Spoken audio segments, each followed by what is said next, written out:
بسم اللہ الرحمن الرحیم۔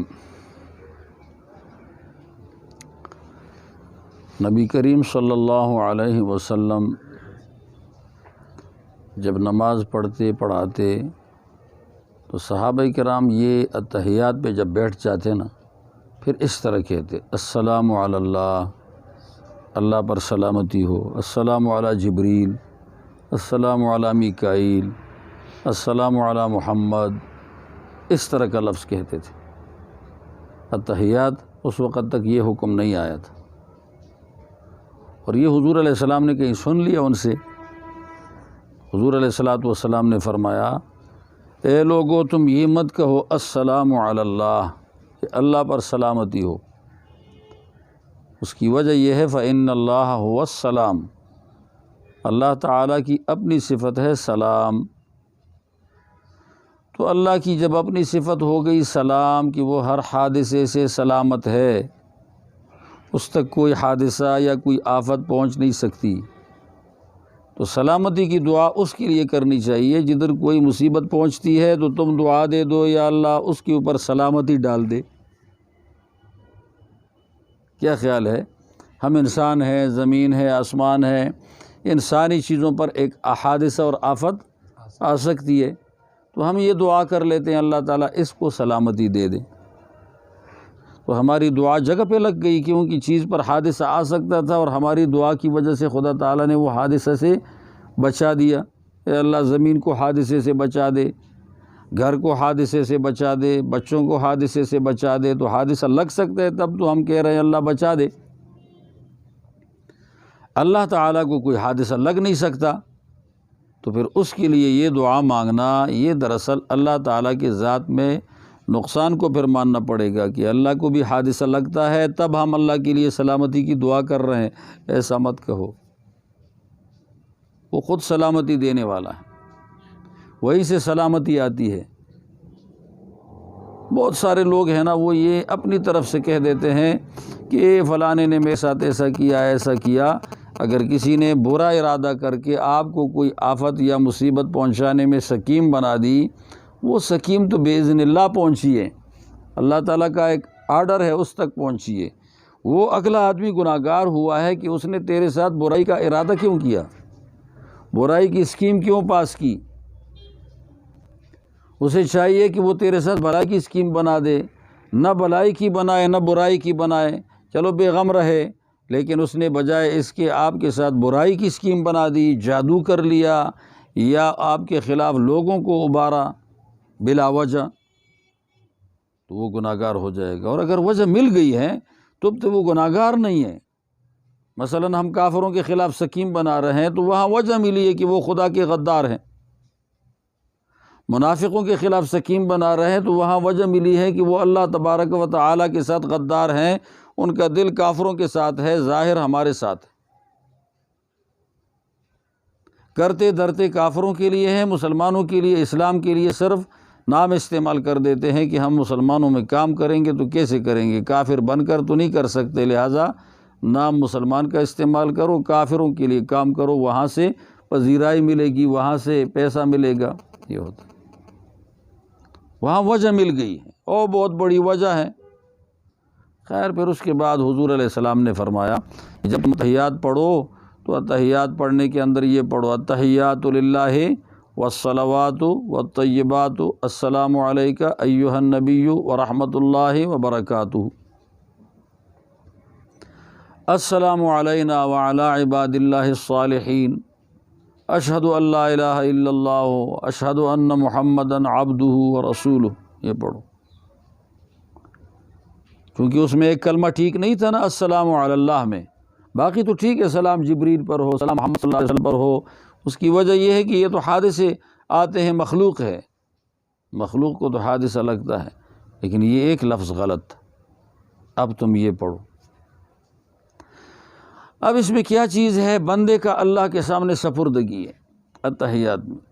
التحیات للہ والصلوات والطیبات، ہماری زبانی عبادتیں سب اللہ کے لیے اور ہماری بدنی عبادتیں سب اللہ کے لیے اور ہماری مالی عبادتیں بھی سب اللہ کے لیے، یہ سب اللہ واسطے۔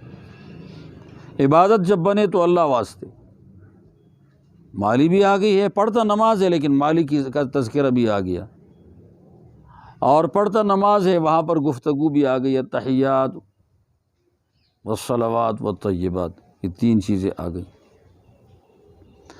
اچھا، پھر اس کے بعد السلام علیک ایھا النبی، سلامتی ہو تجھ پر اے محمد صلی اللہ علیہ وسلم، اے پیغمبر۔ جب حضور علیہ السلام زندہ تھے تو صحابہ کرام کہتے ایھا النبی کی بات جگہ پر فٹ تھی، لیکن جب انتقال ہو گیا تو اب تو حضور علیہ السلام دنیا میں نہیں ہیں، تو بعض صحابہ کرام اس طرح پڑھتے تھے السلام علی النبی ورحمۃ اللہ وبرکاتہ، علیکہ ایھا النبی، یہ 2 لفظ ختم کر دیتے۔ السلام علی النبی، سلامتی ہو محمد صلی اللہ علیہ وسلم پر، اب تو ہے نہیں دنیا میں، ورحمۃ اللہ وبرکاتہ، یہ لفظ بدلنا پڑا کیونکہ وہ تو ہستی چلی گئی۔ لیکن بعض صحابہ کہتے تھے جیسے ہے ویسے پڑھو، اس لیے کہ یہ کلمات فکس آئے ہیں، فکس چیز میں تبدیلی نہیں ہوتی، فکس ہے نا، یہ فکس نظام تبدیلی ہو سکتی ہے، اس میں فکس ہے، آپ اتار سکتے ہو، لگا سکتے ہو، فکس ہے نا، یہ میں نے فکس لگائے ہیں وہ تو لگے رہتے ہیں۔ اب کسی آدمی نے کلی کرنی ہے تو اب اندر جو پرانا دانت ہے اس تک تو پانی نہیں جاتا، فکس ہے، اسی پر لگتا ہے۔ جو کلمات فکس ہوتے ہیں نا، قرآن مجید کا کلمہ فکس ہے، اب اس میں تبدیلی نہیں کر سکتے۔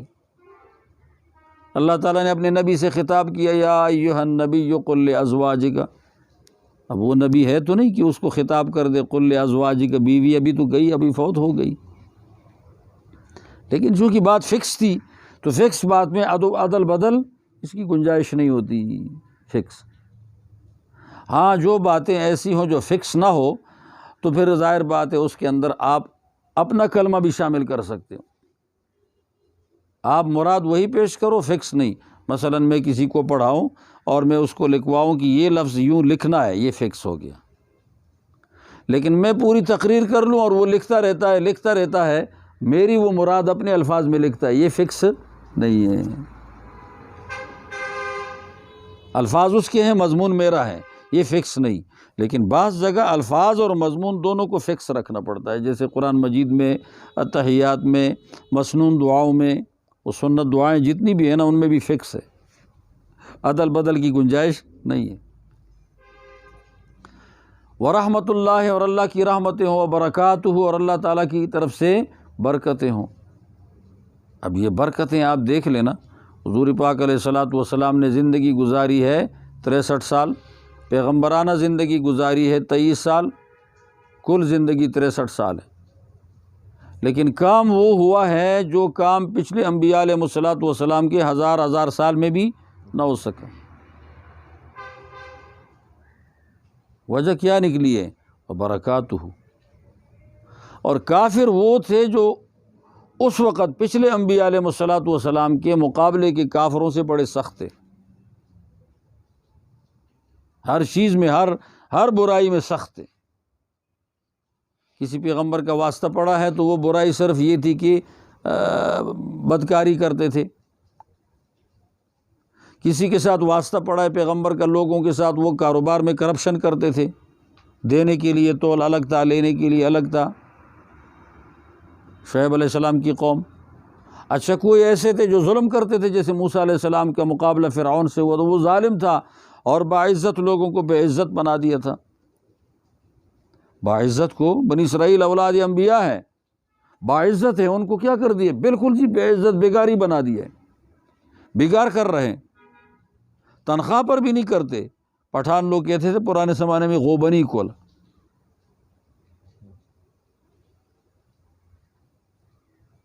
اچھا ایک اور لفظ کہتے تھے پٹھان لوگ، گرجمائی کولا۔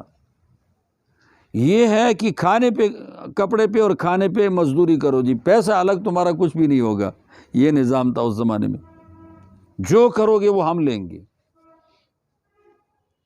آدھا آدھا لیں گے، 2/3 ہم لیں گے، 1/3 تمہارے لیے چھوڑیں گے۔ یہ نظام ہمارے ہاں بھی تازہ ہو رہا ہے،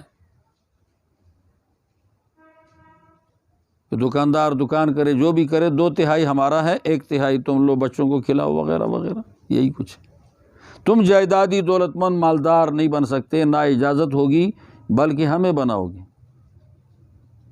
یہ پرانی ترتیب تھی. کیا خیال ہے؟ تاریخ دیکھ لو، یہی کچھ ہے کہ نہیں؟ یہی ہے، یہ نظام تھا. تو حضور علیہ السلام کا بیک وقت سارے کافروں کے ساتھ واسطہ پڑا ہے، کسی ایک خاص قسم کے ساتھ نہیں پڑا، بیک وقت سارے کے ساتھ پڑا ہے. حضور کی امت کا بیک وقت سارے سے پڑا ہے.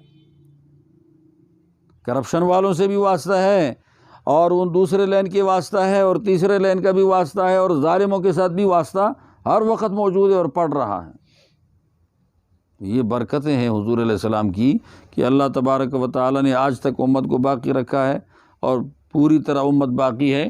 اور آپ کو پتہ یہ بنی اسرائیل کے علماء بھی مرے نہیں ہیں، بچے ہیں سارے.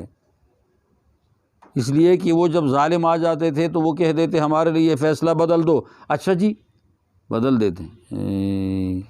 بڑوں کے لیے گنجائش ہے، دیکھو فیصلہ بدل دیے موڑ کاٹ کے. ہمارے لیے کہتے ہیں فیصلہ بدل دو، وہ کہتے ہیں نہیں، اللہ اور اس کے رسول کی بات کے اندر کسی تبدیلی کی کوئی گنجائش نہیں ہے، آخری ہے، یہ آخری بات ہے، اس میں کوئی گنجائش نہیں. مسجدوں کا مسئلہ تھا، جنرل ضیاء جب تھا اس وقت، تو ہمارے استاد نے فتویٰ دیا تھا مسجدوں کے بارے میں کہ جس مسجد کے اوپر سرکار کی طرف سے اجازت نہ ہو اور کسی نے بنائی ہو تو وہ مسجد نہیں رہے گی، اگرچہ وہ سرکاری زمین پر ہو.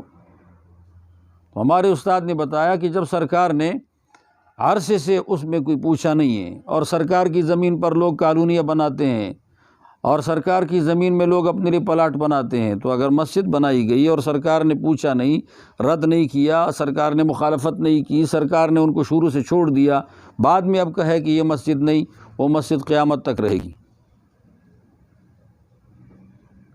یہ اسلامی ملک ہے، اس میں عبادت خانے کا حق ہے، عبادت خانے کا حق سرکار کے ذمے ہے. ایک اور مولوی صاحب نے دوسرا فتویٰ دیا تھا، تو بعد میں جج نے کہا اسلام آباد میں بھی، کراچی میں بھی، کہ مولانا مفتی صاحب آپ فتویٰ واپس لیں. انہوں نے کہا ہمارے بڑوں نے ہمیں فتویٰ واپس لینا نہیں سکھایا، بڑے سوچ اور غور سے فتویٰ دینا سکھایا ہے، واپس کرنا نہیں سکھایا. بڑے بڑے علماء، اس کی جان بھی فتوے کی وجہ سے گئی ہے. یہ فتویٰ دیا، بادشاہ کو منظور نہیں تھا یا نوابوں کو منظور نہیں تھا، انہوں نے کہا مولوی صاحب کو راستے سے ہٹاؤ، وہ شہید ہو گئے. پچھلی امتوں میں اس قسم تاریخ آپ کو ملے گی بھی نہیں، سرے سے وہ تو وہی تاریخ ملے گی جی مولوی صاحب یہ فتویٰ، نواب آدمی ہے، بہت بڑا ہے، مالدار ہے، اور ہمارا فلانا ہے، اور ایسا ہے ایسا ہے، اگر آپ اس کے بارے میں یہ فتویٰ تبدیل کر دو تو اچھا گنجائش ہے جی، ٹھیک ہے ٹھیک ہے. وہ اس نے زنا کیا ہے مالدار نے، اس کو ٹھا ٹھو کرو، غریب کرے تو پیچھے پڑ جاؤ، غریب کرے تو کیا کرو، پیچھے پڑ جاؤ، مالدار کرے تو ٹھا ٹھو کرو، گزارا کرو. ہمارے یہاں گزارے کی بات آج تک نہیں آئی. الحمدللہ، یہ برکت ہے حضور علیہ السلام کی، ورحمۃ اللہ وبرکاتہ. آگے اگلی بات ہو گئی، حضور نے خود فرمایا السلام علینا، ہم پر سلامتی ہو، وعلی عباد اللہ الصالحین، اور دنیا جہان کے سارے نیک بندوں پر، اللہ تعالیٰ کے جتنے بھی ہیں سب پہ سلامتی ہو. اب ایک بات یاد رکھنی چاہیے کہ جب کوئی بندہ صالحین میں شامل ہو گیا نا، تو سب آدمی کہتے ہیں، مجھے کہتے ہیں آپ دعا کرو جی ایسا واسطے. میری دعا، میں تو گناہ گار آدمی ہوں، کرتا ہوں، ٹھیک ہے کروں گا، میری دعا آپ کے لیے منظور ہو جائے گی، کیونکہ میرے منہ سے میں نے گناہ کیا ہے، آپ نے تو میرے منہ سے نہیں کیا. میرا منہ آپ کے لیے پاک ہے کہ نہیں؟ آپ کا منہ میرے لیے تو پاک ہے نا، تو ایک دوسرے کے لیے کرو یار، پاک منہ ہے. حضور کا اپنا منہ بذات خود پاک ہے، صحابہ بھی پاک منہ والے تھے، اولیاء بھی پاک منہ والے ہیں، اور آج تک یہ سارے پڑھ رہے ہیں السلام علینا وعلی عباد اللہ الصالحین. اگر کوئی نیک بندہ بن گیا تو تمام جہان کے پیغمبر سے لے کر نیک جتنے لوگ ہیں سب کے دعاؤں میں اس کا حصہ سلامتی کا پڑ گیا. صالح بننا چاہیے. فاسق فاجر کے لیے یہ دعا نہیں، حضور کی دعا بھی فاسق فاجر کے لیے نہیں ہے، سلامتی کی، نیک کے لیے، صالحین کے لیے.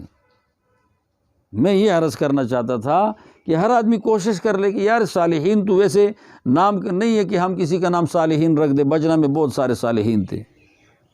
یا کسی آدمی کا نام رکھ دے صالح محمد، تو صالح محمد سے تو کام نہیں بنے گا، کام کا صالح ہو، اس میں صالح ہو جائے شامل کام کا، تو میری دعا میں بھی شریک ہوا، حضور کی دعا میں بھی شریک ہوا، امت کے تمام بزرگوں کی دعا میں شریک ہوا۔ اور اگر کام کا فاجر فاسق ہے تو وہ اس دعا سے، تحیات کے اندر جو دعا ہے اس سے مکمل کیا ہے، محروم۔ کوشش ہمیں صالح بننے کی چاہیے، دعاؤں میں شامل ہو جائیں گے۔ اور ساتھ لکھا بھی ہے اصاب ذالک کل عبد صالح للہ فی السماء والارض، اللہ کا ہر نیک بندہ فرشتہ، اللہ کا ہر نیک بندہ انسانوں میں، آسمان میں ہو یا زمین میں ہو، روحیں اس کی جا چکی ہیں، یہ دعا جا کر ان کو لگتی ہے۔ باقی اگر کسی آدمی کو خدا تعالیٰ آزمائش میں رکھ دے تو یہ آزمائش، اس کو ہم کہیں گے بھائی یہ سلامتی ہے، عذاب سلامتی نہیں ہے، آزمائش کیا ہے، سلامتی۔ اس کی وجہ یہ ہے کہ آزمائش میں مومن کے لیے ترقی ہے۔ اللہ تعالیٰ نے مومنوں کو آزمائش میں کچھ اچھے لوگوں کے ساتھ لگانا ہے، بروں سے کنارے کرنا ہے، اور بروں سے کنارے کرنے میں اگر چھوٹی موٹی مصیبت لگ جائے تو کیا خیال ہے، آپریشن میں مصیبت نہیں ہوتی؟ لیکن آپریشن میں مصیبت تباہی کے لیے یا شفا اور فائدے کے لیے؟ شفا کے لیے ہے نا، تو فائدے کے لیے اگر اللہ ہمیں آزماتا ہے تو یہ آزمائش میں چھوٹا موٹا تو ہوگا۔ بچہ مرے گا تو ساری زندگی زندہ رہے گا، ایک وقت تو خدا نے رکھا ہوا ہے، اس میں تو اس نے مرنا ہے، تو وہ اگر مر کر چلا گیا تو ہم یہ نہیں کہیں گے کہ اللہ تعالیٰ نے سلامتی نہ دی، اللہ نے اس کو اسی طرح لکھا تھا۔ یہ آزمائش میں گیا ہے، یہ عذاب میں نہیں گیا، اب عذاب سے سلامتی مل گئی۔ آزمائش میں جو مبتلا ہوا اس کو ثواب بڑھتا، عذاب میں جو مبتلا ہوا اس کو ثواب نہیں ملتا۔ کسی کو بھی عذاب میں مبتلا کر دے اس کو ثواب بالکل نہیں۔ آزمائش میں ثواب ہے، عذاب میں ثواب نہیں ہوتا، وہ تو عذاب میں کھا رہا ہے اور کیا ہے۔ صالح للہ فی السماء والارض، پھر آگے بتا دیا، اپنا ضمیر ظاہر کر دیا کہ میرا ضمیر ہے اشہد ان لا الہ الا اللہ واشہد ان محمدا عبدہ ورسولہ، یہ اپنے ضمیر کی آواز لگائی۔ واقعی یہ ضمیر کی آواز بن جائے بڑا مزہ آتا ہے، لیکن اگر ایک آدمی اس میں کھوٹا ہو اور آواز یہ کر لے تو پھر بہت زیادہ ندامت ہوگی کہ کرتا کیا ہوں اور شرم آتی نہیں، اور کہتا کیا ہوں، کرتا کیا ہوں اور کہتا کیا ہوں۔ اللہ تعالی ہمیں سلامتی دے۔ اس میں ساتھ یہ بات بھی آئی تھی، میں نے ذکر کرنی تھی کہ حضور علیہ السلام نے ایک صحابی کو جب سکھائی نا تو ایسے دونوں ہاتھ ادھر کرو، ایسے مصافحہ کر کے دونوں ہاتھوں کو ملایا، بیچ میں رکھا، اور پھر یہ پورا تحیات اس کو سکھایا تھا عبداللہ ابن مسعود رضی اللہ تعالیٰ عنہ۔ اور یہ مصافحہ یعنی بعض اوقات کچھ لوگ ہوتے ہیں ان کا تو پتہ نہیں ہوتا، لیکن مرنے کے بعد پھر حالات بتاتے ہیں کہ اس کے مصافحہ کی برکت تھی کہ اس کے اندر سے روحانی صفتیں منتقل ہو گئی، اگلے میں چلی گئی۔ یہ بعد والے حالات بتاتے ہیں، ابھی نہیں بتاتے۔ وہ اچھائی جا کر اس مصافحہ سے منتقل ہو گئی۔ عقیدت اور محبت کے ساتھ مصافحہ میں یہ فائدے ہوتے۔